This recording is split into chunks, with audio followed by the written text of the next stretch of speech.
எரேமியா 8ஆம் அதிகாரம் அதோட 2வது வசனத்தை நம்ம சேர்ந்து வாசிக்கலாம்.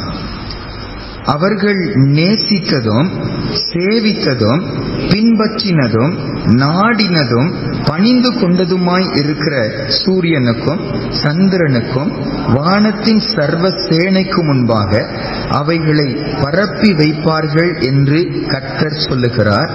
அவைகள் வாரி அடக்கம் பண்ணப்படாமல் பூமியின் மேல் எருவாகும். ஒரு புதிய மாதம் ஆரம்பிக்கும் போது எப்பவுமே வாக்குத்தத்த வசனங்கள் வாசித்து கேட்டு தியானித்து பல நேரம் நம்ம பழக்கப்படுவோம். பலர் நமக்கு வாக்குத்தத்த இந்த ஆகஸ்ட் மாதத்தின் வாக்குத்தத்த வசனங்கள் அப்படிலாம் நம்ம கேள்விப்படுகிறோம். ஆனா எனக்கு இன்றைக்காக உட்கார்ந்து ஆண்டு சமூகத்துல தியானிக்கும் போது கேட்கும்போது ஆண்டு கொடுத்த ஒரு வார்த்தை, இந்த வார்த்தை என்ன வார்த்தைன்னா, இது தன்னுடைய ஜனத்துடைய பாவத்தை ஆண்டவர் இந்த இடத்துல சுட்டி காட்டுகிறார். தன்னுடைய ஜனத்துடைய பாவத்தை சுட்டி காட்டுகிறார். தன்னை சேவிக்க வேண்டியவங்க தன்னுடைய சிருஷ்டியை சேவிக்கிறாங்க. சூரியனை சந்திரனை நட்சத்திரங்களை சேவித்து கொண்டு இருக்கிறாங்க. நீங்க முந்தின அதிகாரத்துல வாசிப்பீங்கன்னா ஆலயத்தின் வாசலில் நின்று இந்த வார்த்தைகளை பேசுகிறார். அங்கிருந்து ஒரு நெடிய பிரசங்கம். இது எரேமியா செய்யக்கூடிய ஒரு நீண்ட பிரசங்கம் தான் இந்த 7ஆம் அதிகாரம் 8ஆம் அதிகாரம் எல்லாம். அதுவும் ஆலய வாசலில் இருந்து இந்த பிரசங்கம் பண்ணுகிறார். கர்த்தருடைய காலயம் கர்த்தருடைய ஆலயம் சொல்லி ஏமாந்து போயிடாதீங்க. ஆண்டவர் எதிர்பார்ப்பது என் வார்த்தைக்கு நீங்க கீழ்ப்படிவதுதான். இப்ப கூட உங்களுக்கு நான் வாய்ப்பு கொடுக்கிறேன், வார்த்தைக்கு கீழ்ப்படிவுங்க, அப்போ இந்த இடத்துல நீங்க நிலைத்திருப்பீர்கள் என்று சொல்லி ஆண்டவர் எச்சரிக்கை பேசிக்கொண்டே வரும்போது நடுவுல பாரமான ஒரு வார்த்தையை சொல்லுகிறாங்க. அவர் பக்கமா காண்பிக்க வேண்டிய அந்த டிவோஷனை, அந்த பக்திய தன்னுடைய சிருஷ்டியின் பக்கமா காண்பிக்கும் போது அது அவருக்கு ஆதங்கத்தை உண்டாக்குது. அதை சொல்லிட்டு தான் இந்த வசனத்தை சொல்லுகிறார். அப்ப ஆண்டவர் எதிர்பார்ப்பது என்ன? தனக்கு வரவேண்டிய ஆராதனைய, அவருக்கு வரவேண்டிய துதிய இன்னைக்கு பிசாசு தன்னுடைய சிருஷ்டியின் வடிவில தான் ஜனத்தின் கையில வாங்கி கொள்ளுகிறார். என்ன செய்யறாங்களா? 5 காரியங்கள் அவங்க செய்கிறாங்கன்னு இந்த வசனம் சொல்லி சொல்லுது பாருங்க. நீ காலையில அதுதான் இந்த மாதத்துக்காக நம்ம எடுத்துக்கொள்ள போறோம். அவர்கள் நேசித்ததும் சேவித்ததும் பின்பற்றினதும் நாடினதும் பணிந்து கொண்டதுமாய் இருந்த சூரியனுக்கும் சந்திரனுக்கும் வானத்தின் சர்வ சேனைக்கும். கர்த்தருக்கு காண்பிக்க வேண்டிய அந்த 5 காரியங்களை இவர்கள் விக்கிரகம் போல ஆண்டுடைய சிருஷ்டியை வைத்ததற்கு காண்பிக்கிறாங்க. அப்ப இந்த மாதத்துக்குள்ள போகும்போது ஆண்டவர் நம்ம பக்கமா காண்பிக்கிற ஒரு பாரம் என்னன்னா, அன்னைக்கு ஏன் ஜனங்க ஏன் சிருஷ்டியின் பக்கமா இந்த காரியங்களை செஞ்சாங்க, நமக்கு அதை சவாலா நிறுத்திங்க, நீங்க இந்த 5 காரியங்களை ஏன் பக்கமா நீங்க காண்பீங்க. அன்று சொல்றாரு, வேத பாரகர் பரிசேயர் அவர்களுடைய நீதியிலும் உங்க நீதி அதிகமா இராவிட்டா நீங்க என்ன செய்ய மாட்டீங்க, அவருடைய ராஜ்யத்துக்கு நம்ம பாத்திரரா இருக்க மாட்டோம். பிரஜாதிகள் சிருஷ்டிக்கு காண்பிக்கிறாங்களாம் இதே. அப்ப ஜீவனுள்ள தேவனுக்கு எந்த அளவு அதிகமா காண்பிக்கணும், அதுதான் ஆண்டுடைய பாரம். நீ காலையில அதுதான் நம்ம தியானிக்க போகிறோம். முதல் வார்த்தை பாருங்க, அவர்கள் சொல்லுகிறாங்க அவர்கள் நேசித்தது என்று சொல்லி சொல்லுகிறாங்க. அப்ப ஆண்டவர் என்கிட்ட உங்க கூட இந்த ஆகஸ்ட் மாதத்துக்குள்ள நுழையும் போது ஆண்டு எதிர்பார்க்கிறது என்ன? வேற என்கிட்ட ஒன்னும் கேட்கல, நீ என்ன நேசிக்கிறவனா இருக்கணும். ஆங்கிலத்துல வெறும் லவ்னு சொல்லி போடாம அடோரேஷன் அப்படின்னு சொல்லி. அடோர்னா என்ன அர்த்தம்னாங்க, அன்புங்கிறது நம்ம அவங்க மேல அன்பு காட்டுறோம், நேசிக்கிறோம். ஆனா அடோரேஷன் சொல்லி வரும்போது ஒரு ஆச்சரியமா, ஒரு பிரமிப்போடு கூட, அது பிரமிப்போடு கூட அவங்களை தேடுவார், பிரமிப்போடு கூட அவங்களை நேசிப்பதா ஆண்டு எதிர்பார்க்கிறாரு. நான் ஆச்சரியமான காரியங்கள் இவ்வளவு நாள் செஞ்சுட்டு வந்திருக்கேன் உங்க வாழ்க்கையில. கடந்த 7 மாதங்கள் கடந்து வந்திருக்கிறோம். கொஞ்சம் நம்ம திரும்பி பார்க்கும்போது எவ்வளவு ஆச்சரியமா, எவ்வளவு மகத்துவமா கர்த்தருடைய கரணமோடு கூட இருந்து நம்ம நடத்தி இருக்கிறது. ஆண்டவர் சொல்ற, நான் உங்க கூட எதிர்பார்க்கிறேன், என்ன நீங்க நேசிக்கணும், என் மேல அன்பு கூறணும். பிரமித்தவர்களா, அதாவது என்ன செய்வதென்றே தெரியாம ஆண்டவர் எப்படி ஆண்டவரே உங்களை நேசிப்பேன் என்று சொல்லி அவரை நேசிக்கணும்னு ஆண்டவர் நம்மகிட்ட என்ன செய்கிறாரு, எதிர்பார்க்கிறார். பைபிள் படி இந்த நேசிப்பதுன்னு சொல்லி வரும்போதுங்க, ஆண்டவர் ஒரு நாளும் அறகுறையான ஒரு அன்பு ஆண்டு எதிர்பார்க்கிறது அது அவருக்கு பிரியமே இல்லைங்க. எந்த அளவு சொல்றாருன்னா, நம்ம 2 வசனம் வாசிக்கலாம், தெரிஞ்ச வசனம் தான். அன்னைக்கு காலையில் நம்ம சிந்தையில இதை வைத்துக் கொள்ள போறோம். மத்தேயு 10ஆம் அதிகாரத்துக்கு வாங்க. மத்தேயு 10ஆம் அதிகாரம் 37, 38 நம்ம வாசிக்கலாம். எடுத்துக்கொள்ளுங்க. Matthew 10:37-38. மத்தேயு 10ஆம் அதிகாரம் 37ஆம் வசனமும் 38ஆம் வசனமும் நம்ம சேர்ந்து வாசிக்கலாம். தகப்பனையாவது தாயையாவது என்னிலும் அதிகமாய் நேசிக்கிறவன் எனக்கு பாத்திரன் அல்ல, மகனையாவது மகளையாவது என்னிலும் அதிகமாய் நேசிக்கிறவன் எனக்கு பாத்திரன் அல்ல. இதே லூக்கால சொல்லும் போது அடுத்த ஆங்கிள் இன்னொரு எக்ஸ்ட்ரீம் போய் சொல்லுகிறார். அதையும் வாசிச்சிடலாம். லூக்கா புஸ்தகம் 14ஆம் அதிகாரம் 26வது வசனம். லூக்கா 14:26. Luke 14:26. யாதொருவன் என்னிடத்தில் வந்து தன் தகப்பனையும் தாயையும் மனைவியையும் பிள்ளைகளையும் சகோதரரையும் சகோதரிகளையும் தன் ஜீவனையும் வெறுக்காவிட்டால் எனக்கு சீஷனாய் இருக்க மாட்டார். மத்தேயு புஸ்தகத்துல நேசிக்கணும் அன்பு கூறணும் சொல்லி சொன்னவர் லூக்கா புஸ்தகத்துல சொல்றாரு, அந்த நேசத்துக்கு முன்னால ஆண்டவரோட அன்பு கூறுவதற்கு முன்பதாக மற்ற அன்பெல்லாம் வெறுப்பு போல என்ன செய்யணுமா தெரியணுமா. ஒரு நல்ல பயங்கரமான ஒரு ஸ்வீட், அந்த ஸ்வீட்டை சாப்பிட்டுட்டு வேற எந்த ஸ்வீட்டை சாப்பிட்டாலும் அந்த ஸ்வீட் எப்படிதான் இருக்கும்னா சப்பையா தான் இருக்கும், அது சக்கரை இல்லாதது போலதான் இருக்கும். அந்த அளவு நான் ஆண்டவரை நேசிக்கிற நேசத்துக்கு முன்னால மற்றதெல்லாம் வெறுக்கிறது போல தெரியணுமா. அப்ப ஆண்டவர் எதிர்பார்க்கிறாரு. இதுதான் பேதுருட்ட ஆண்டவர் கேட்டார். உயிர்த்தெழுதலை கண்டிருக்கிறாரு, உயிர்த்தெழுந்த ஆண்டவரை தரிசித்து இருக்கிறாரு. அப்படி இருந்தும் நான் மீன் பிடிக்க போகிறேன் என்று சொல்லி போகிறார். அப்ப மீன் பிடிக்க போயிட்டு ஒண்ணுமே கிடைக்காம சோர்ந்து போனவங்களை நின்று கொண்டிருக்கும் கர்த்தர் அற்புதம் செய்கிறார். அடுத்தது அவரை பார்த்து கேட்கிறாரு, யோனாவின் குமாரன் ஆகிய சீமோனே, இவர்களிலும் அதிகமாய் நீ என்னிடத்தில் அன்பாய் இருக்கிறாயா என்று சொல்லி கேள்வி கேட்ட. அந்த வசனத்தை வாசிச்சலாம். யோவான் 21ஆம் அதிகாரம் 15வது வசனம். John 21:15. யோவான் 21ஆம் அதிகாரம் 15வது வசனம் வாசிக்கலாமாங்க. அவர்கள் போஜனம் பண்ணின பின்பு இயேசு சீமோன் பேதுருவை நோக்கி, யோனாவின் குமாரனாகிய சீமோனே, இவர்களிலும் அதிகமாய் நீ என்னிடத்தில் அன்பாய் இருக்கிறாயா என்றார். அதற்கு அவன், ஆம் ஆண்டவரே, உம்மை நேசிக்கிறேன் என்பதை நீர் அறிவீர் என்றான். அவர், என் ஆட்டுக்குட்டிகளை மேய்ப்பாயாக. அப்போ இந்த 3 வசனங்களும் நம்ம எடுத்துக்கொள்ளும் போது the degree of my love, ஆண்டவர் மேல நான் காட்டக்கூடிய அன்பு வந்து எல்லாத்த விட அது சுப்ரீமா இருக்கணும்னு ஆண்டவர் எதிர்பார்க்கிறார். அதுதான் சிறந்த அன்பா இருக்கணும், அதுதான் ஃபர்ஸ்ட் லவ்வா இருக்கணும். எபேசு சபையில வாசிக்கும் போது அதுதான் ஃபர்ஸ்ட் லவ்வா இருக்கணும். எனக்கு தான் நீ முதல் அன்பை கொடுக்கணும். தகுதியானவர், எனக்காக ஜீவனை கொடுத்தவர், எனக்காக ரத்தம் சிந்தினவர், அவ்வளோ நம்ம அன்பு கூறுகிறவர் என்று எதிர்பார்க்கிறாரு. இந்த புதிய மாதத்துல போகும்போது என்ன நேசிப்பாயா? நேசிக்கிறதுன்னு சொல்லி வரும்போது நமக்கு நல்லா தெரியும். 1 யோவான் 5ஆம் அதிகாரம் 3ஆம் வசனத்துல தேவனுடைய கற்பனைகளை கை கொள்வதே அவரிடத்தில் அன்பு கூறுவதா, அவைகள் நமக்கு பாரமானவைகளும் அல்ல. அப்ப அன்பு கூறுகிறதுன்னா என்ன அர்த்தம் சொல்லி சொல்லும் போது வெறும் உணர்ச்சி வசப்பட சொல்லல ஆண்டவர். ஏதோ எமோஷனலா ஒரு சில வார்த்தைகளை சொல்லி அழுதுட்டு பரவசப்பட்டு போவதை குறித்து அன்புன்னு சொல்லி கர்த்தர் சொல்லல. மனுஷங்க வேணா அதை பார்த்து நடுங்கிடலாம், அதை பார்த்து மயங்கிடலாம். என்ன நேசிக்கிறாங்க, என்ன அன்பு கூறுகிறாங்க, என்ன ஜெபம் பண்றாங்க, எவ்வளவு நல்ல ஊழியக்காரங்க, எவ்வளவு நல்ல விசுவாசி உலகம் சொல்லலாம். ஆனா ஆண்டவர் அதை பார்த்து மயங்குகிறதே இல்லை. என்னால் அன்பு கூறுவதுன்னா என்ன அர்த்தம்? என் கற்பனைகளை கை கொள்வது மட்டும்தான் என்னது அன்பு கூறுவது. அப்படி அன்பு இருந்துச்சுன்னா அந்த கற்பனைகளை கை கொள்வது எனக்கு பேர்டன்சமா இருக்காது, அது எனக்கு பாரமா இருக்காது. நீ காலையில் இந்த முதிய மாதத்துக்குள்ள போகும்போது ஆண்டவர் எதிர்பார்க்கிறாரு, எனக்கு நீ சுப்ரீம் லவ் கொடுக்கணும், என்ற நீ மேன்மையான அன்பை எனக்கு காட்டணும், எனக்கு தான் நீ முதல் அன்பை எனக்கு நீ கொடுக்கணும். எப்படி ஆண்டவரேன்னு சொல்லி கேட்டா, என் கற்பனைகளை அது பாரமா நினைக்காம, வேதனையா நினைக்காம, கஷ்டமா நினைக்காம, சந்தோஷத்தோடு என் கற்பனைகளை நீ கை கொள்ளணும். இன்னொரு டெஸ்ட் பைபிள் சொல்லி சொல்லுது, அவரை நேசிக்கிறேன்னு சொன்னா, இப்போ யாரை பார்த்து கேட்டாலும் ஆண்டவர் நீங்க நேசிக்கிறீங்கன்னு சொல்லிக்கிட்டு என்னன்னு சொல்லுவோம். ஆமா நான் நேசிக்கிறேன்னு சொல்லுவோம். அந்த பாடலை பாடும் போதெல்லாம் கொஞ்சம் கூட நம்ம குற்ற உணர்வே வராது. பெர்க்மேன்ஸ் பிரதர் பாடுறாங்க, என்ன பாட்டு?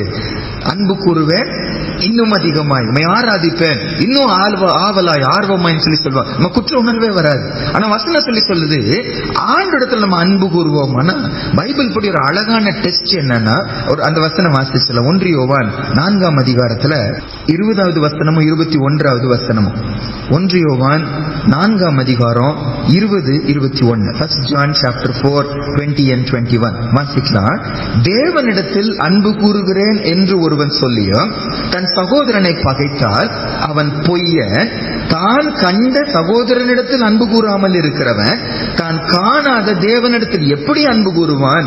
தேவனிடத்தில் அன்பு கூறுகிறவன் தன் சகோதரனிடத்திலும் அன்பு கூற வேண்டும் என்கிற இந்த கற்பனையை அவராலே பெற்றிருக்கிறோம். ஆண்டவரை நேசிக்கிறேன்னு சொல்லுகிறத எப்படி வெளிப்படுத்த முடியும்?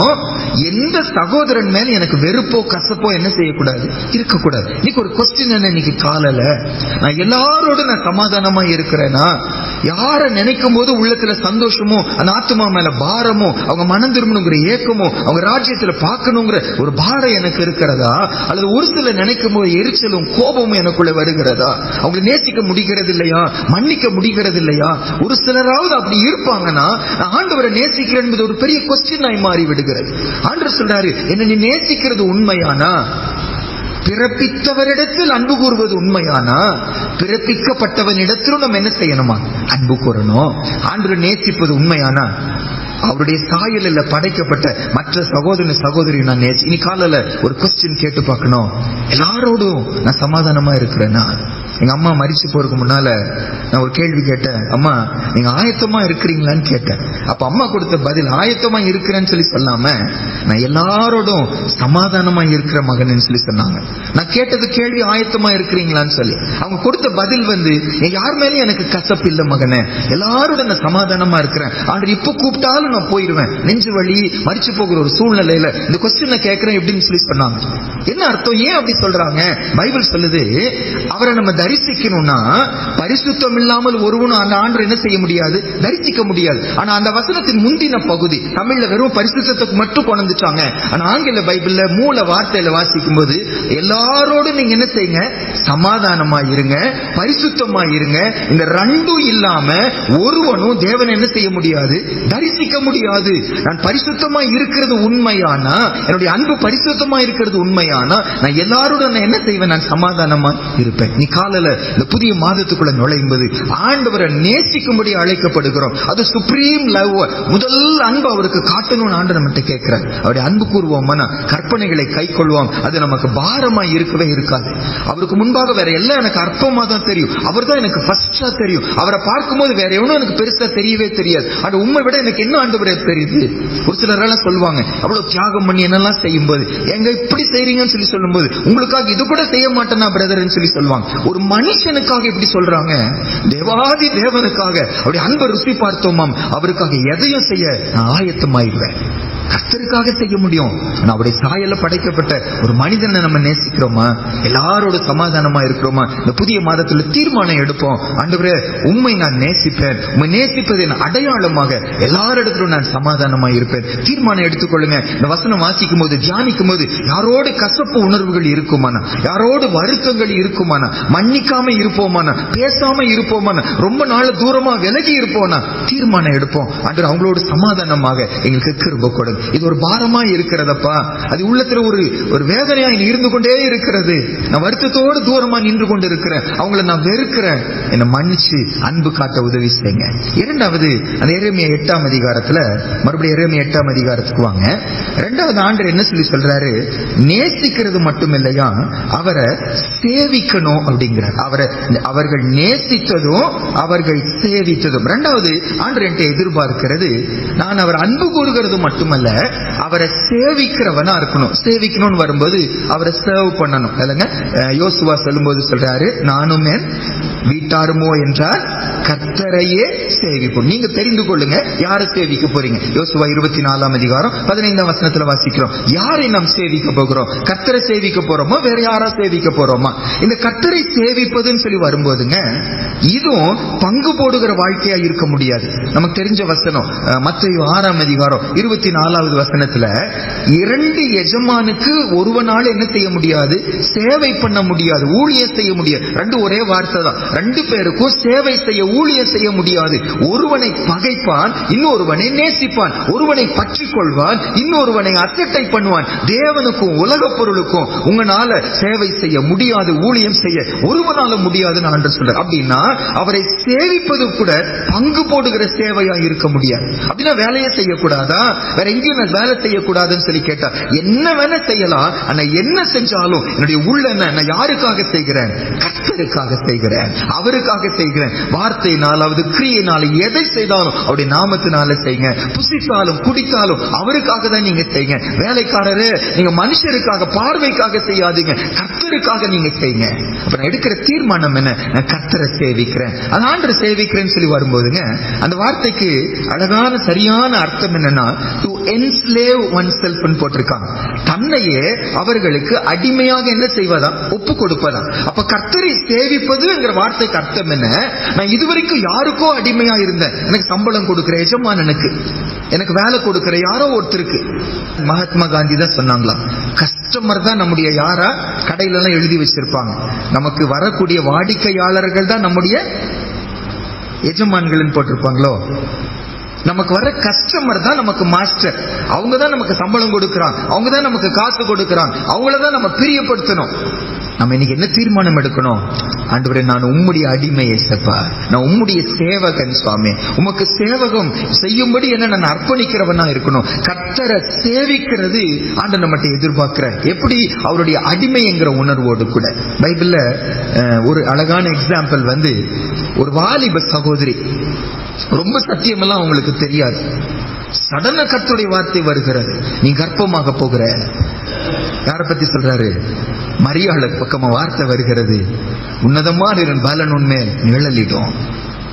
சொன்ன போது அந்த சகோதரி அழகா அர்ப்பணித்த வார்த்தை என்ன? இதோ நான் ஆண்டவருக்கு அடிமை, அவருடைய வார்த்தையின்படி அப்படியே என் லைஃப்ல என்ன செய்யட்டும் ஆகட்டும். லூக்கா 1 அதிகாரம் 38 வசனத்துல, இதோ I am the handmaid of the Lord, I am the slave of the Lord சொல்லும் போது இது கொத்தடிமைங்கிற வார்த்தை பயன்படுத்தப்படுகிறதா. எனக்கென்று விருப்பம் இல்ல, எனக்கென்று ஆசை இல்ல, இப்படிதான் நடக்கணும், இப்படிதான் இருக்கணும்னு சொல்லி நான் யோசிக்கல, நான் கொத்தடிமை, ஆண்டவருக்கு கொத்தடிமை. பவுல் அப்போஸ்தலன் தன் நிருபங்களில் எழுதும் போதெல்லாம் ஊழியக்காரன் ஊழியக்காரன் என்று சொல்லி தமிழ்ல மொழிபெயர்த்தாலும் சரியான வார்த்தை என்ன? ஆண்டுடைய கொத்தடிமையாகிய பவுல், ஆண்டுடைய வேலைக்காரனாகிய பவுல் சொல்லி சொன்னாங்க. நீ ஆண்டு நம்மகிட்ட கேட்கிறாரு, அவர்கள் தங்களை கொத்தடிமைகளா சூரியனுக்கும் சந்திரனுக்கும் வானசேனைகளுக்கு ஒப்பு கொடுத்தாங்களே, என் ஜனம் நீங்க எனக்கு உங்களை அடிமைகளை ஒப்பு கொடுக்க மாட்டீங்களா? அவர் கொடூரமான மாஸ்டர் அல்ல, அவர் வந்து வேதனைப்படுத்துகிறவர் அல்ல, என்னை அழகா நடத்துகிறவர். ஆண்டு கேட்கிறாரு, என்ன நீங்க சேவிப்பீங்களா? 2 வசனம் 1 சாமுவேல வாசிக்க போகிறோம். 1 சாமுவேல் 12 அதிகாரம் 20 வசனமும் வாசிக்கலாம், 24 வசனமும் வாசிக்கலாம். 1 Samuel chapter 12, 20 and 24. 1 சாமுவேல் 12 அதிகாரம் 20 வசனம். அதாவது இது பின்னணி என்னன்னாங்க, அவங்க கேட்கறாங்க சாமுவேல்ட்ட வந்து, உங்க பசங்க எல்லாம் உங்களை போல இல்ல, மத்தவங்களை போல எங்களுக்கு என்ன வேணும்? ராஜா வேணும்னு சொல்லி கேட்கறாங்க. அப்போ அதோடைய விளக்கத்தை கொடுத்துட்டு வரும்போது இந்த 2 வசனங்களை சொல்லுகிறாரு, வாசிக்கலாம். 20 வசனம், அப்பொழுது சாமுவேல் ஜனங்களை நோக்கி, பயப்படாதேங்கள், நீங்க இந்த பொல்லாப்பை எல்லாம் செய்தீர்கள், ஆகிலும் கர்த்தரை விட்டு பின்வாங்காமல் கர்த்தரை உங்கள் முழு இருதயத்தோடும் சேவிங்கள். 24 வசனம், நீங்கள் எப்படியும் கர்த்தருக்கு பயந்து உங்கள் முழு இருதயத்தோடும் உண்மையாய் அவரை சேவிக்க கடவீர்கள். அவர் உங்களிடத்தில் எவ்வளவு மகிமையான காரியங்களை செய்தார் என்பதை சிந்தித்து பாருங்கள். கர்த்தருக்கு சேவை செய்யணும், கர்த்தருக்கு ஊழியம் செய்யணும், கர்த்தருக்கு என்னை அடிமையை ஒப்பு கொடுக்கிறோம் சொல்லி சொல்லும்போது எப்படி செய்யணும்? 20 வசனத்தில் சொல்றாரு, ஒரு நாள் பின்வாங்கி போயிடக்கூடாது. பிரச்சனைகளை பார்த்து, அவமானத்தை பார்த்து, குறைச்சலை பார்த்து, மற்றவங்க என்னை பாராட்டல என்பதை பார்த்து நீ பின்வாங்கி போயிடாத. முழு இருதயத்தோடு ஆண்டவரை என்ன செய்யணும்? சேவிக்கணும். 24 வசனத்துல சொல்றாரு, அவருக்கு பயந்து உண்மையாய் அவரை நான் என்ன செய்யணும்? நான் சேவிக்கணும். நீ காலையில இந்த புதிய மாதத்துக்குள்ள போக போறோம். முதல் காரியம் கர்த்தர் சொல்றாரு, என்ன நீ நேசிக்கணும், எல்லாரை விட எல்லாத்த விட என்ன அதிகமா நேசிக்கணும். 2வது சொல்றாரு, என்ன நீ சேவிக்கணும், என் கையில உன்னை கொத்தடிமையாய் ஒப்பு கொடுக்கணும். அதனால வேதனைப்படுத்துவதற்காக சொல்லல, நம்ம நன்மைக்காக தான் சொல்றாரு. ஒரு நல்ல எஜமானன், அவன் நல்ல எஜமானன் நீதிமானவர். ஆபிரகாம் லிங்கனை குறித்து தான் சொன்னாங்க. அடிமை சந்தைக்கு போனாங்களாம். அடிமைகளாய் விற்கப்படுகிறவங்க மேல அவருக்கு அவ்வளவு பாரம் அவருக்கு வந்து. அதான் ஒரு சகோதரி, ஒரு இளம் சகோதரி வேதனையோடு அழுது கொண்டே நின்று கொண்டு இருக்கிறாங்க. அங்க இருக்கிறவங்க எல்லாம் வேலை பேசி கொண்டு இருக்கிறாங்க.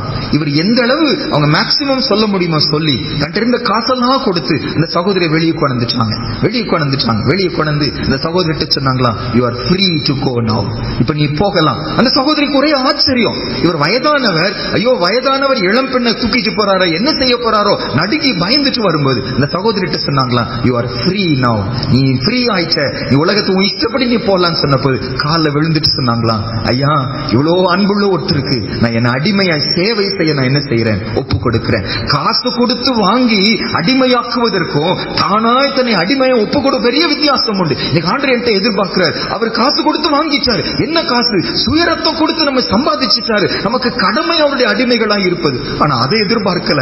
மனதார அன்போடு கூட, முழு மனதோடு கூட, உண்மையோடு கூட, பின்வாங்காம அவருக்கு பயப்பட்டு அவரை சேவிக்கணும். நீ காலம் நம்மகிட்ட எதிர்பார்க்கிற. மூன்றாவது, எரேமியா 8ஆம் அதிகாரத்துல அவரை அன்பு கூறணும், அவரை சேவிக்கணும்.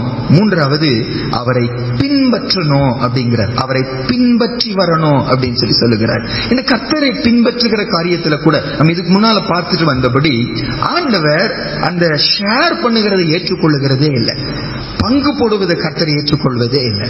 அன்னைக்கு எலியா தீர்க்கதரிசி கர்மேல் மலையில நின்று கொண்டு திரள் கூட்டமா இருக்கிற இஸ்ரவேல் ஜனங்களை பார்த்து எல்லாரும் பாகாலுக்கு பின்னால போயிட்டாங்க. அவருக்கு முன்னாடி சவால் விடுகிறாரு. இன்றைக்கு நீங்க தீர்மானம் எடுங்க, எந்த மட்டும் நீங்கள் குந்தி குந்தி நடப்பீர்கள். அந்த வசனம் வாசிக்கலாம். 1 ராஜாக்கள் 18ஆம் அதிகாரம் 21வது வசனம். 1 ராஜாக்கள் 18ஆம் அதிகாரம் 21வது வசனம். 1 ராஜாக்கள் 18:21. 1 ராஜாக்கள் 18:21 வாசிக்கலாம். அப்பொழுது எலியா சகல ஜனத்தண்டைக்கும் வந்து, நீங்கள் எந்த மட்டும் 2 நினைவுகளால் குந்தி குந்தி நடப்பீர்கள்? கர்த்தர் தெய்வமானால் அவரை பின்பற்றுங்கள், பாகால் தெய்வமானால் அவனை பின்பற்றுங்கள் என்றான். ஜனங்கள் பிரதியுத்தரமாக அவனுக்கு ஒன்றும் சொல்லவில்லை. அப்ப ஆண்டவர் அவரை பின்பற்றுவதை கூட அவர் எதிர்பார்ப்பது என்ன? நான் இதையும் செய்வேன் அதையும் செய்வேன் ஆண்டது ஏற்றுக்கொள்வதே இல்லை. பங்கு போடுவது, அன்பிலே பங்கு போடுவதை கர்த்தர் ஏற்றுக்கொள்வதில்லை. அவருக்கு சேவை செய்வதில், ஊழியர் செய்வதில் பங்கு போடுவதை கர்த்தர் ஏற்றுக்கொள்வது. அதே போல அவரை பின்பற்றுவதிலும் நான் இதையும் பின்பற்றுவேன் அவரையும் பின்பற்றுவேன் ஆண்டவர் ஏற்றுக்கொள்வதே இல்லை. கர்த்தர் தெய்வமானால் அவரை பின்பற்றுங்கள், பாகால் தெய்வமானால் அவரை நீங்கள் பின்பற்றுங்கள். பின்பற்றுங்கள் சொல்லி வரும்போது பைபிள் கொடுக்கிற 2 அழகான ஆலோசனை வந்துங்க. லூக்கா 9ஆம் அதிகாரம் 23வது வசனம். லூக் சாப்டர் 9:23 நமக்கு நல்ல தெரிஞ்ச ஒரு வசனம். லூக்கா 9ஆம் அதிகாரம் 23வது வசனம் வாசிக்கலாம்.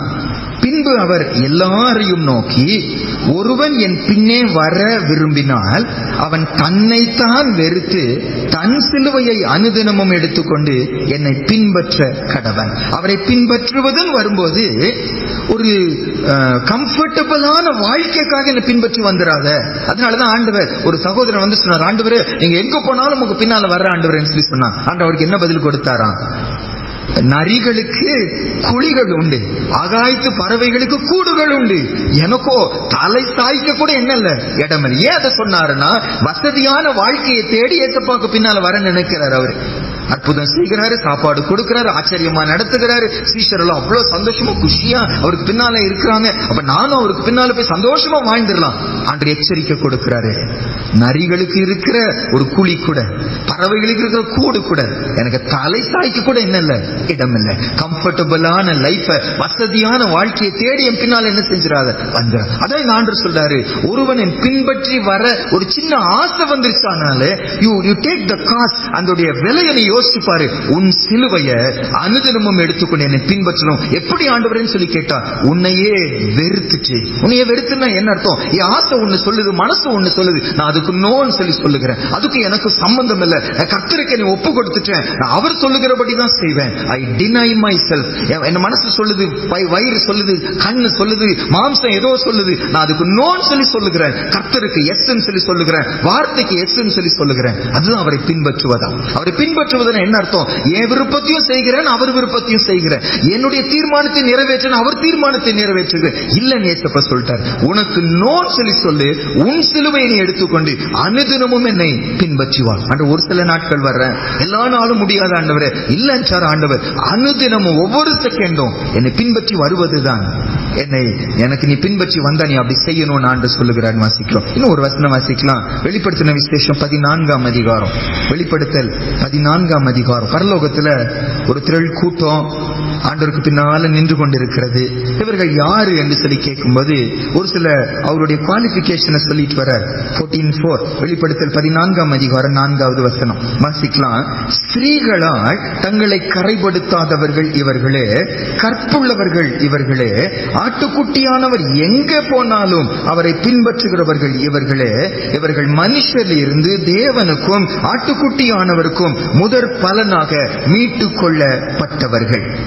நடுவுல சொல்றாரு, ஆட்டுக்குட்டியானவர் எங்க போனாலும் அவரை பின்பற்றுகிறவர்கள் இவர்களே. யார் கர்த்தரோடு கூட இறுதியில நித்தியமாய் ஆளுகிறவர்கள்னா, தனக்கு இஷ்டமான காரியங்கள் மட்டும் கர்த்தருக்கு பின்னால போவதல்ல. ஆட்டுக்குட்டியானவர் எங்க போனாலும், அவர் எப்படி நடத்தினாலும், ஆண்டவரே நீங்க நடத்துகிற பாதையில் நான் சந்தோஷமா நான் வருகிறேன். அது காடானாலும் மேடானாலும் கரடானாலும் சந்தோஷமான இடமானாலும் நான் உமக்கு பின்னால வர நான் அர்ப்பணிக்கிறேன். நம்ம யோசிச்சு பார்க்கணும், புதிய மாதத்துக்குள்ள போகும்போது என்ன நீ நேசிப்பாயா, என்ன நீ சேவிப்பாயா, என்ன நீ பின்பற்றுவாயா? 4வது கேட்கிறாரு எரேமியா 8ஆம் அதிகாரத்துல, அவர்கள் நாடினதும் சொல்லி போட்டிருக்கு. அவர்கள் நேசித்ததும், அவர்கள் சேவித்ததும், அவர்கள் பின்பற்றினதும், அவர்கள் நாடினதும். நாடுறதுன்னு என்ன அர்த்தம்? தேடுறது இல்லைங்க. To seek him, they sought him. சரியான வார்த்தை என்னன்னு சொல்லி போட்டிருக்காங்கன்னா, அவர்கிட்ட ஆலோசனைக்காக, அவர்கிட்ட என்ன ஆண்டவரே செய்யணும் என்று சொல்லி அவருக்கு முன்னால போய் நிற்கிறதாம். வேலைக்காரங்க எஜமானின் வாசல கொண்டு நிற்பாங்களாம். நான் என்ன செய்யணும், எங்க போனோம், எப்படி செய்யணும், கேள்வி கேட்பாங்களா. அந்த மாதிரி கர்த்தர் நம்மகிட்ட எதிர்பார்க்கிறது. இந்த புதிய மாதத்துக்குள்ள போகும்போது உலக மக்கள் ஒரு கட்டையின் இடத்துல போய் ஆலோசனை கேட்கிறாங்க.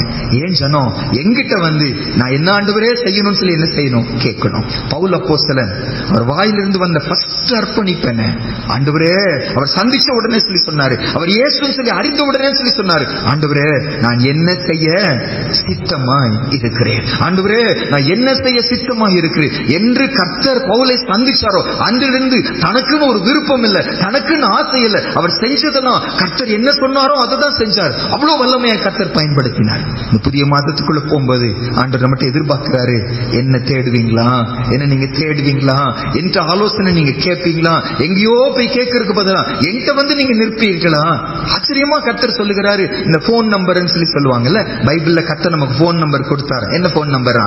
333. எரேமியா 33ஆம் அதிகாரம் 3வது சோதரன் வசனம் வாசிச்சிடலாமாங்க? எரேமியா 33ஆம் அதிகாரம் 3வது வசனம். எரேமியா 33:3 வாசிக்கலாம். என்னை நோக்கி கூப்பிடு, அப்பொழுது நான் உனக்கு உத்தரவு கொடுத்து நீ அறியாததும் உனக்கு எட்டாததுமான பெரிய காரியங்களை உனக்கு அறிவிப்பேன். அவர்கிட்ட கேட்கும் போது சொல்றேன்னு சொல்லி சொல்ற, அதன்படி நடப்பதுதான் நம்முடைய வேலை. அன்பு கூறுவது உண்மையானா, சேவிப்பது உண்மையானா, பின்பற்றுவது உண்மையானா, அவர்கிட்ட ஆலோசனை கேட்பேன். அவர் சொல்லும் போது அதன்படி நான் நடக்கிறவனாய் இருப்பேன். அப்படி வழிகள் எப்பொழுது மேன்மையா தான் இருக்கும், அப்படி வழிகள் எப்போ உயர்ந்ததா இருக்கும், அப்படி சிந்தைகள் எப்பொழுது மேன்மையா தான் இருக்கும். அப்படி சிந்தனைக்கு ஒப்பு கொடுத்துட்டா ஐயோ என்னுடைய சிந்தையெல்லாம் நடக்காம போயிருமோ கவலைப்படணும்னு அவசியம் இல்லை. உன் வழிகளை விட, உன் சிந்தைகளை விட என் வழிகள் சிந்தைகள் உயர்ந்தவைகள் நேசப்பா சொல்லி சொல்ற. இன்னைக்கு தீர்மானம் எடுப்போம், ஆண்டவரே மேலானவைகளை நாட, மேலானவைகளை தேட உங்க பாதத்துல வந்து என்ன ஆண்டவரே செய்யணும்னு இந்த மாதம் முழுது நாங்க கேட்க எங்களுக்கு நீங்க கிருபை கொடுங்க. கடைசியா எரேமியா 8ஆம் அதிகாரம் அடுத்த வார்த்தை அங்க போட்டிருக்கு, அவர்களை நேசிச்சதும் அவர்கள் சேவித்ததும் அவர்கள் பின்பற்றுவதும். அடுத்தது என்னன்னு சொல்லி போட்டிருக்குங்க, அவர்கள் நாடினதும், அப்புறம் அவர்கள் பணிந்து கொண்டதும். ஆங்கிலத்துல they worshipped him, அவர்களை ஆராதித்தாங்க, அவர்களை தொழுது கொண்டாங்க. இந்த என்னங்கய்யா ஆராதிக்கிறது, அவரை தொழுது கொள்வதுன்னு அர்த்தம். இங்க பயன்படுத்தப்பட்ட வார்த்தைக்கு சரியான அர்த்தம் ரெண்டு, அந்த கிரேக்க அந்த எபிரேய வார்த்தைக்கு ரெண்டு அர்த்தம் உண்டா. ஒன்று அப்படியே பிராஸ்ட்ரேட்டா விழுந்துவதா, அப்படியே அவருக்கு முன்னால சாஷ்டாங்கமா என்ன செய்வது, விழுந்து விடுவது, அப்படியே விழுந்து விடுவது. இன்னொரு அர்த்தம், ஒரு வீட்டுல வளர்ப்பு நாய் வச்சிருக்கிறோங்க, அந்த ஓனர் வெளியே போயிட்டாங்க. நீங்க நல்லா கவனிச்சு பாத்தீங்கன்னா அதுக்கு எவ்வளவு ருசியான சாப்பாடு கொடுத்தாலும் அந்த ஓனரோடு நல்ல அட்டாச் ஆயிருந்துச்சுன்னா அந்த சாப்பாடு சாப்பிட அதுக்கு விருப்பம் இருக்காது, சாப்பிடாது. ஓனர் வர்றதுக்காக வழி காத்துட்டே இருக்குமா. ஓனர் வந்துட்டாங்கன்னா அது காலை பிடிச்சி கட்டுவதும் கிஸ் கொடுப்பது என்னெல்லாம் செய்வது, என்ன எண்ணத்தோடு, அந்த வார்த்தை தான் பயன்படுத்தப்படுகிறதா இந்த இடத்துல. அந்த ஓனருடைய காலை கட்டி பிடிச்சு எங்க போயிட்டீங்க, நீங்க இல்லாம என்னால இருக்க முடியல, அந்த நாய் அதை சொல்லாம சொல்லுதான். என்கிட்ட உங்க கூட ஆண்டவர் எதிர்பார்க்கிறாரு, அவருடைய பாதத்துல விழுந்தவர்களா, ஐயா நீங்க இல்லாம என்னால வாழ முடியாது ஏசப்பா, நீங்க தான் எனக்கு முக்கியம். வேற காசு இருக்கு, சாப்பாடு இருக்கு, உறவுகள் இருக்கு, ஆனா உமக்கு ஈடாகுமா, என்ன செஞ்சாலும் உமக்கு இணையாகுமா, எனக்கு நீங்க தான் ஆண்டவரே முக்கியம். ஆராதனை என்பது என்ன, அவர் தான் எனக்கு முக்கியமானவர். He is my important person. பாதத்துல விழுந்தவர்களா, ஆண்டவர் உமக்கு முன்னால சாஷ்டாங்கமாய் விழுகிறேன், எனக்கு நீங்க தான் ஆண்டவரே முக்கியம், உம்மை விட எனக்கு வேற யாரும் வேற எதுவும் எனக்கு முக்கியம் அல்ல. அவ்வளவு பாடுகள் வீட்டுல, சரீரத்துல அவ்வளவு பாடுகள். ஆனா யோபுவை குறித்து கர்த்தர் வசனத்துல வாசிக்கிறோம், கர்த்தரை பணிந்து கொண்டார் என்று வாசிக்கிறோம். முடியை சிரைத்து கொண்டாராம், சட்டையை கிழித்து கொண்டாராம், ஆனா கர்த்தரை பணிந்து கொண்டு கர்த்தர் கொடுத்தார், கர்த்தர் எடுத்தார், கர்த்தருடைய நாமத்துக்கு ஸ்தோத்திரம் சொல்லி சொன்னாங்களாம். எப்படி முடிகிறது, அவர்கள் கர்த்தரை ஆராதிப்பது அவருக்கு பெரிதா இருந்துச்சு. மரியாளுடைய வீட்டுல அவ்வளவு நேசிச்ச சகோதரன் இறந்து போயிட்டாங்க, கர்த்தரை பார்க்க வருகிறான், கர்த்தரை வதோடு லேட்டா வந்துட்டார் ஆண்டவர், செத்து போய் அடக்கம் பண்ணி 4 நாள் ஆயிடுச்சு. 4 நாள் கழிச்சு ஏசப்பா வர்றார். எவ்வளவு கோபம், எவ்வளவு எரிச்சல் இருக்கணும். ஆனா அந்த சகோதரிய ஃபர்ஸ்ட் ரெஸ்பான்ஸ் என்ன, பாதத்தில் அப்படியே விழுந்து பணிந்து கொண்டாங்கன்னு வாசிக்கிறோம். வீட்டுல மரணம் ஏற்பட்டிருக்கிறது, கர்த்தரை தொழுது கொண்டாங்கன்னு வாசிக்கிறோம். காரமடைங்கிற ஒரு பகுதியிலங்க ஒரு ஊழியக்காரங்க சடனா இறந்து போயிட்டாங்க. ஒரு சிலருக்கு நல்ல தெரிஞ்ச சம்பவம். அந்த ஊழியக்காரங்க இறந்து போயிட்டாங்க. ஞாயிற்றுக்கிழமை காலையில அந்த ஊழியக்காரங்க இறந்து போயிட்டாங்க. அவங்க சபையில இவங்க தான் பிரசங்கம் பண்ணுவாங்கன்னு இல்ல, அன்னைக்கு ஆண்டவர் எப்படி நடத்துறாரோ அவங்க முன்னால கர்த்தருடைய வார்த்தை பகிர்ந்து கொள்வாங்க. அதனால அன்னைக்கு ஊழியக்காரங்க வருவாங்களா இல்லையான்னு கூட அவங்களுக்கு எல்லாம் தெரியாது. அந்த மனைவியும் பிள்ளைகளும் என்ன செய்தாங்கன்னா, இறந்து போன தன்னுடைய கணவரை, தன்னுடைய அப்பாவை வீட்டுல வச்சு பூட்டி வச்சுட்டு ஆராதனைக்கு உட்கார்ந்துட்டாங்க. ஏன்னா ஊழியக்காரங்க இறந்துட்டாங்க செய்தி போயிடுச்சுன்னா அன்னைக்கு ஆராதனை என்ன செய்யாது, நடக்காது.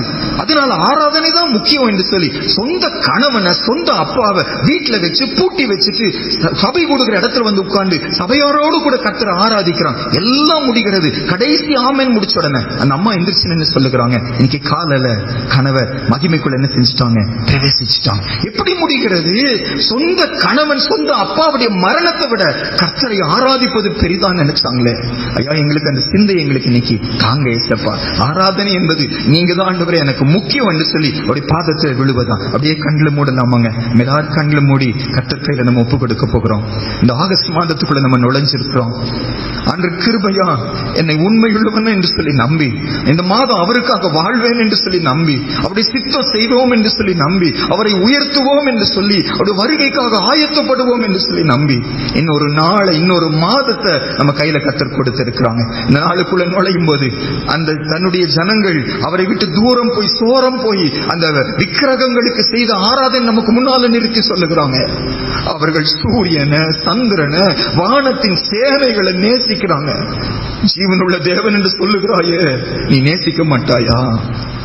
அந்த விக்கிரகத்தை சிருஷ்டி அவர்கள் சேவிக்கிறாங்க. ஜீவனுள்ள தேவனை நீ சேவிக்க மாட்டாயா? அதை போய் பின்பற்றிட்டு போயிட்டு இருக்கிறாங்க. நீ என்னை பின்பற்ற மாட்டாயா? அதுட்டு போய் ஆலோசனை கேட்டுக்கொண்டு இருக்கிறாங்க. என் கூட நீ ஆலோசனை கேட்க மாட்டாயா? அதுதான் முக்கியம் என்று சொல்லி அதுக்காக எல்லாத்தையும் விட்டு சேவித்துக் கொண்டு ஆராதித்துக் கொண்டு இருக்கிறாங்க. உனக்காக ஜீவனை கொடுத்த என்னை சேவிக்க, ஆராதிக்க ஒப்பு கொடுக்க மாட்டாயா? ஆண்டவரே எங்களுக்கு கிருபை தாங்க. இந்த நாளுக்குள்ள போக போறோம், இந்த மாதத்துக்குள்ள போக போறோம். ஆண்டவரே நீங்க எனக்கு கற்றுக் கொடுத்த இந்த பாடங்களின்படி நடக்க எங்களுக்கு உதவி செய்யுங்க. சேர்ந்து ஜெபித்து முடிக்கலாமா? மகா பரிசுத்தம் உள்ள எங்க நல்ல பரம தகப்பனே, இந்த ஆகஸ்ட் மாதத்தின் முதல் நிமிடங்களுக்காக உமக்கு நன்றி செலுத்துகிறோம். கர்த்தர் எங்களை உண்மை உள்ளவர்கள் என்று எண்ணி, இந்த மாதம் நாங்கள் உமக்காக வாழ்வோம் என்று சொல்லி எண்ணி, போன மாதங்களில் தோல்வி தோல்விகள் எல்லாம் இந்த மாதத்துல எங்க லைஃப்ல தொடராது என்பதை எங்க மேல் நம்பிக்கை வச்சு ஒரு புதிய மாதத்தை கொடுத்திருக்கிறீங்க சுவாமி. இந்த மாதத்துக்குள்ள நுழையும் போது எங்க முன்னால வைக்கப்பட்ட இந்த 5 வார்த்தைகளுக்காக நன்றி செலுத்துகிறோம். எங்களுக்கு கிருபை தாங்க ஆண்டவரே. இந்த இன்றிலிருந்து மீதமுள்ள நாட்கள் எல்லாம் தேவரீர் உண்மையே நாங்க நேசிக்கிறவர்களா மாற்றுங்க. முதல் அன்பை, ஒரு சுப்ரீமான ஒரு அன்பை உங்களுக்கு காட்டுகிறவர்களா எங்களை மாற்றுங்க ஆண்டவரே. ஐயா, உண்மை சேவிக்க எங்களுக்கு உதவி செய்யுங்க. உங்க கையில கொத்தடிமைகளா எங்களை அர்ப்பணித்தவர்களா எங்களை மாற்றுங்க. இங்க எங்க போனாலும் உண்மை பின்பற்றுகிறவர்களா எங்களை நீங்க மாற்றுங்க. பங்கு போட எங்களை விடாதீங்க ஏசப்பா. உங்க கூட மட்டும்தான் ஆலோசனை கேட்கிறவங்களா வைத்துக் கொள்ளுங்க. கர்த்தருடைய ஆலோசனை தான் எங்களுக்கு சிறந்ததாய் காணப்படும்படியா நாங்கள் ஜெபிக்கிறேன் ஏசப்பா. எல்லாத்துக்கும் மேல மனதார உம்மை ஆராதிக்க, உம்மை தொழுது கொள்ள நீங்க இல்லாம வாழ முடியாது சுவாமி. நீங்க இல்லாம இந்த நாளுக்குள்ள போக மாட்டேன். நீங்க இல்லாம இந்த வேலைக்குள்ள நான் போக மாட்டேன். நீங்க இல்லாம இந்த தொழிலை நான் செய்ய மாட்டேன். நீங்க கூட இருக்கணும். என்னோடு நீங்க வருவதுதான், என்னோடு இருப்பதுதான் எனக்கு விசேஷித்தது ஏசப்பா என்று சொல்லி உம்மை பற்றி கொண்டு உம்மை விடாத ஒரு வாழ்க்கையை, உம்மை தொழுது கொள்கிற வாழ்க்கையை, உமக்கு முன்னால் சாஷ்டாங்கமா விழுந்த வாழ்க்கையை இந்த மாதம் தரும்படியா நாங்கள் செபிக்கிறோம். வந்திருக்கிற எல்லாரையும் உங்க கையில நாங்கள் ஒப்புக் கொடுக்கிறோம். இங்கிருந்து புறப்பட்டு போகிறோம். தேவரீர் இந்த வார்த்தை எங்களுக்கு உள்ளத்துல கிரியை செய்து கொண்டே இருக்கட்டும் சுவாமி. ஒவ்வொரு நிமிஷமும் ஆவியானவரை ஞாபகப்படுத்துங்க. இதுக்கு விரோதமாய் போகும்போது, உலகத்தை சேவிக்க போகும்போது, உலகத்தை நேசிக்க போகும்போது, உலகத்தை பின்பற்ற போகும்போது, உலகத்தை நாங்கள் தொழுது கொள்ள போகும்போது, உலகத்து கூட ஆலோசனை கேட்க போகும்போது, இந்த முதல் நிமிடங்களை எங்களுக்கு ஞாபகப்படுத்தி மறுபடியும் உங்க பக்கமா வர உதவி செய்யுங்க. அப்படி செய்வதற்காக நன்றி செலுத்துகிறோம். துதி கன மகிமை உமக்கு செலுத்தி இயேசுவின் மூலம் ஜெபிக்கிறோம் நல்ல பிதாவே. ஆமென்.